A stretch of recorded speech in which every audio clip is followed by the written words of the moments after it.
আমি আমার দুটি আঁখি কি করে ধরে রাখি অঝরে কান্না বেরিয়ে আসে যখন মাসের পরে মাস পেরিয়ে মাসের পরে মাস পেরিয়ে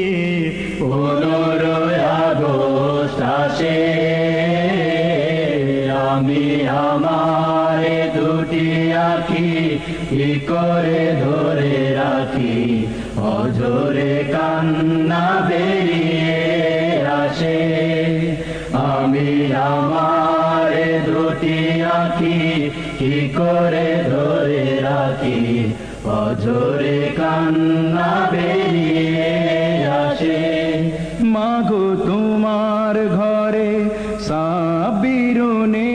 হামিদায়ু জবারুনি ও মা তোমার চোখে ঘুম কেড়ে নিয়ে বুক ফাটায় কান্না দিয়ে